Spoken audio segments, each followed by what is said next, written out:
Monsieur le ministre de la Réconciliation et de la Cohésion nationale, Messieurs les chefs religieux, Mesdames et Messieurs, les présidents d'associations, honorables invités, soyez tous salués à vos grades et qualités.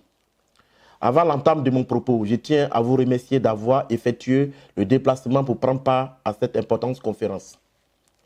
Monsieur le ministre, je tiens particulièrement à vous adresser mes remerciements, car au regard de votre agenda, très chargé du fait de cette énorme responsabilité ministérielle qui vous incombe et des attentes des populations qui croient fermement à vos capacités à recréer le vivre ensemble et ainsi à pacifier davantage la Côte d'Ivoire. Il n'était pas évident de vous voir à nos côtés cet après-midi. C'est également l'occasion pour mon équipe et moi de vous témoigner notre admiration pour votre humilité et votre solide leadership. En effet, Monsieur le ministre, nul ne peut ignorer les efforts que vous avez fournis pour gravir les échelons jusqu'à atteindre le point culminant de votre brillante carrière politique. Aujourd'hui, a fait de vous un grand serviteur de la nation. Nous sommes fiers de vous, Monsieur le ministre. Nous vous souhaitons encore Akwaaba à cette conférence du Forum des jeunes pour le développement de la Côte d'Ivoire. Il faut dire que c'est au vu des difficultés d'employabilité des jeunes diplômés issus des universités publiques et privées ivoiriennes et en face au chômage grandissant en Côte d'Ivoire qu'en janvier 2009, il est venu comme par télépathie à l'esprit de M. Kofi Michel, Mme Traoré et M. Seya Romari que je suis, après plusieurs années tentatives aux concours nationaux dont le passage restait coûteux pour eux, de fonder une plateforme d'échange d'idées pour la création des projets et la recherche des financements. C'est ainsi que fut créé le Forum des jeunes pour le développement de la Côte d'Ivoire, en abrégé FJDCI, qui obtient son récépissé le 15 décembre 2009 à la préfecture de police d'Abidjan. À la suite de sa reconnaissance par les autorités ivoiriennes, le Forum organisera en juillet 2009 à Port-Bouët sa première activité publique, meeting suivi d'un match de gala. Sous le parrainage de la première magistrate de la commune, Fé Madame Akan Angui, et présidé par le DG du port, M. Feu Marcel Gossio. Puis en mars 2010, une seconde activité parrainée par M. Ibrahim Cissé Bakongo, ex-ministre de l'Enseignement supérieur et actuel maire de Koumassi. Cependant, la crise post-électorale qu'a connue la Côte d'Ivoire mettra en veille l'émergence du forum par la disparition de ses membres. Mais en juillet 2012, les actions de paix d'après-crise engagées par le président Alassane conduira à mon retour au pays en tant que président du FJDCI, avec certains camarades en vue de prendre part au procédé de réconciliation engagé. De ces faits, il serait reçu à la présidence par Amadou Soumaro, ancien conseiller politique du président Alassane, et l'actuel président de l'Assemblée nationale, l'ancien gouverneur Begré Mambé et certains ministres. Ainsi, le forum participera de ses propres moyens à la caravane de la paix, lancée en septembre 2012. La participation du forum à cette caravane de paix et de réconciliation a mis en confiance bon nombre de camarades et de concitoyens réfugiés dans la sous-région Togo, Bénin, Ghana. A regagné le pays, parmi eux, le président Henri Toum. Quant à moi, après cette caravane de la paix, je recevais quotidiennement des coups de fil et des menaces. Menaces qui me feront quitter le pays en 2014 pour m'exiler en France. Toujours fidèle à la lutte, j'ai entrepris des démarches auprès des autorités administratives françaises, démarches qui aboutiront en 2017 à l'implantation du forum en France. Depuis lors, le forum n'a cessé de mener plusieurs activités qui ont réussi plusieurs associations des jeunes leaders, des étudiants français et africains, des ONG et des partis politiques. Mener auprès de la jeunesse et des autorités ivoiriennes des actions qui vont dans le sens de la réconciliation et d'une paix durable qui garantissent un climat de sécurité pour tous et propice aux investisseurs étrangers, créateurs et pourvoyeurs d'emplois. Sensibiliser la jeunesse africaine sur les risques liés à l'immigration clandestine, mais aussi à l'insertion de cette jeunesse dans le tissu économique africain. L'association est donc une plateforme d'échange d'idées entre jeunes africains et en général, et en particulier ivoiriens, en vue de mutualiser les efforts, expériences et compétences pour le développement personnel et celui des États africains. Ainsi, cette plateforme exclut toute forme de discrimination fondée sur la religion, la race, l'ethnie et le sexe. Elle revêt un caractère social qui justifie un fonctionnement inclusif. Elle est apolitique. L'association poursuit ses objectifs suivants. Unir et rassembler les jeunes ivoiriens et africains pour leur développement et celui de l'Afrique. Participer aux actions du développement en Côte d'Ivoire et partout en Afrique pour le retour sécurisé de sa diaspora. Soutenir les projets et micro-projets des jeunes ivoiriens et africains à travers la recherche de financement. Faire la promotion de la culture africaine. Encourager les jeunes ivoiriens et africains à l'immersion professionnelle par l'entrepreneuriat. Lutter contre le VIH-Sida et autres pandémies graves à travers des campagnes de sensibilisation. L'association est organisée de façon suivante. Le bureau exécutif qui préside par votre serviteur que je suis, des commissions et d'une assemblée générale.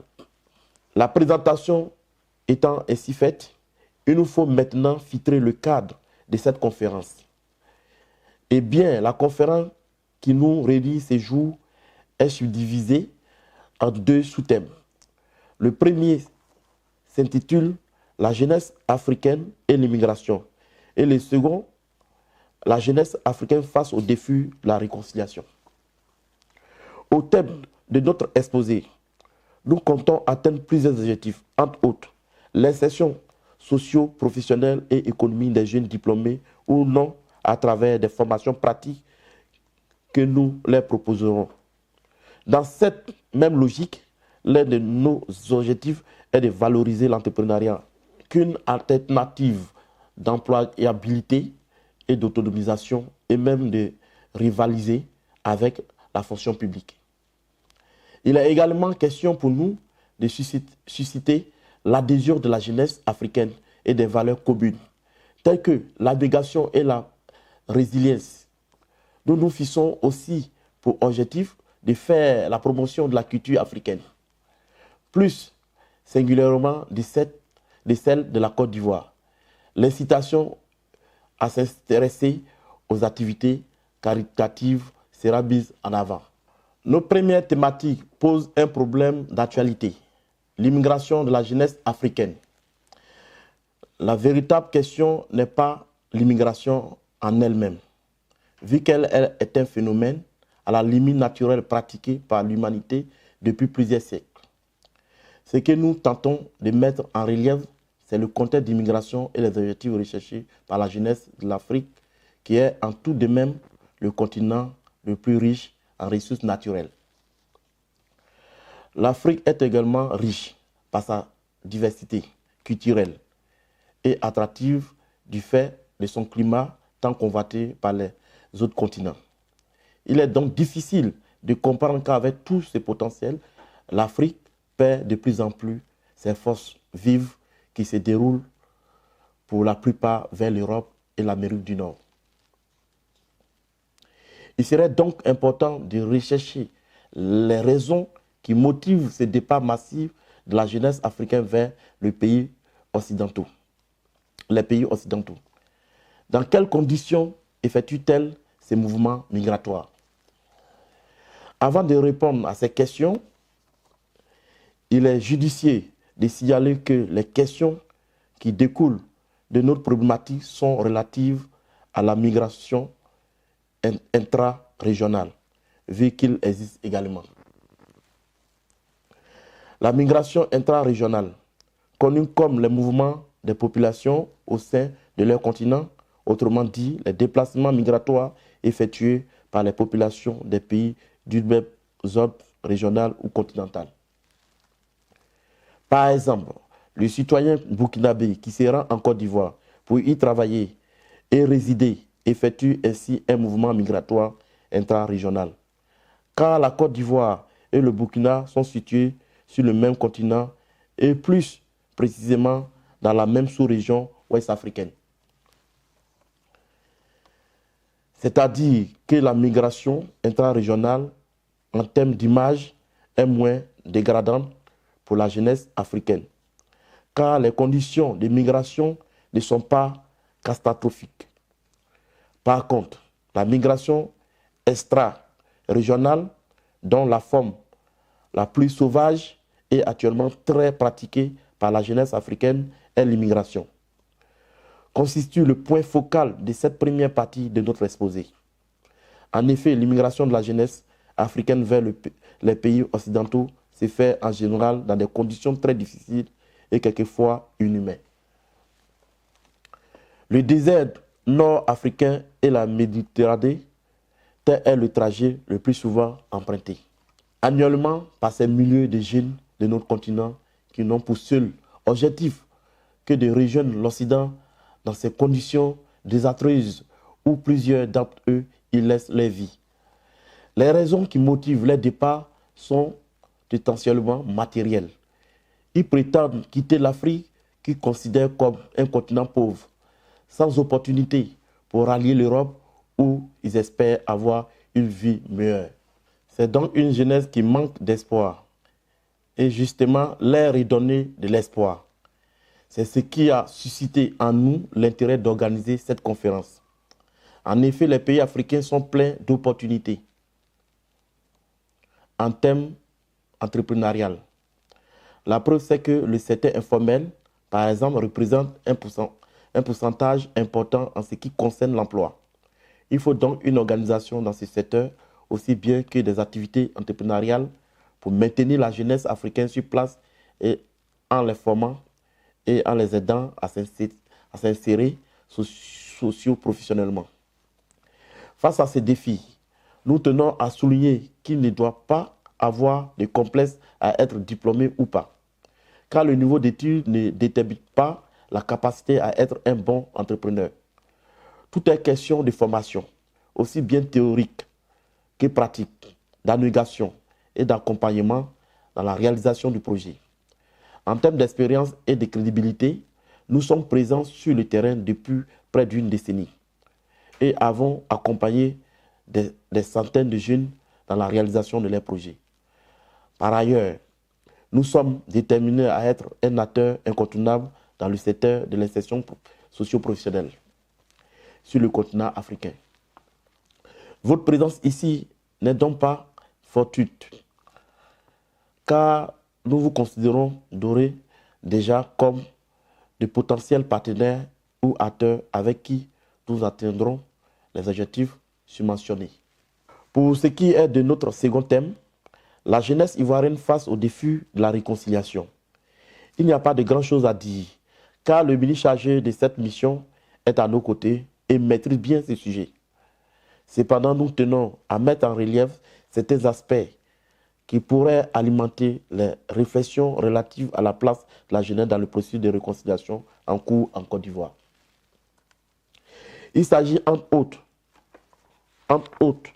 de la sensibilisation qui pour nous est une étape primordiale pour relever avec M. le ministre ces défis qui favorisera la stabilité nationale.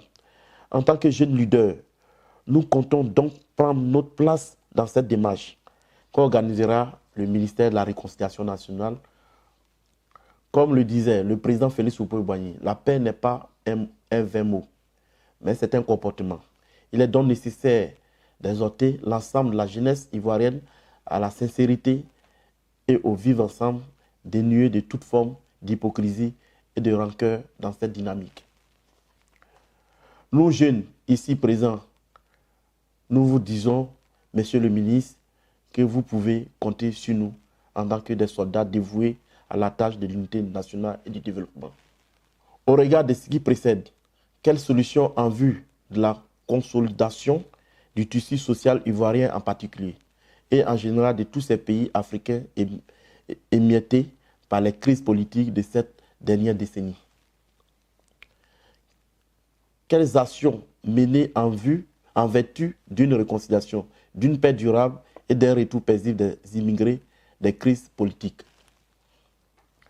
Comment insérer ces jeunes diplômés sans emploi et non diplômés sans emploi dans le tissu économique de leur pays pour leur faire oublier le rêve occidental qui finit sa course dans le désert sahélien ou dans la mer Méditerranée.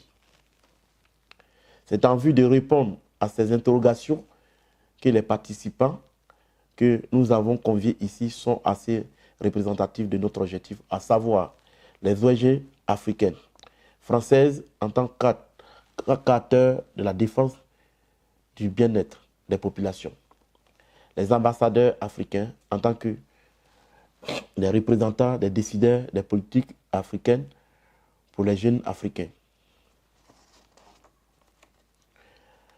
Les autres invités que nous considérons comme des vecteurs potentiels de la sensibilisation à la lutte contre l'immigration clandestine, afin de traduire en action nos objectifs.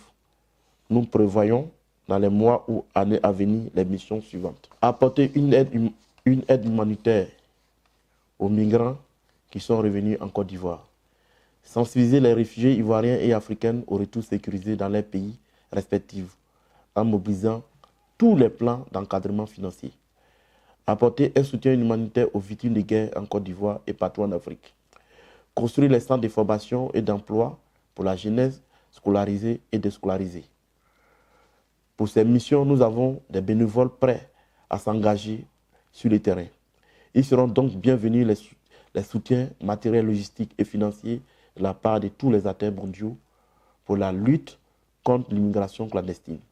Je ne pourrai terminer mon propos sans retirer mes remerciements à votre endroit, Monsieur le ministre, et à l'ensemble de l'auditoire ici présent. Merci à tous. Vive le FJDCI.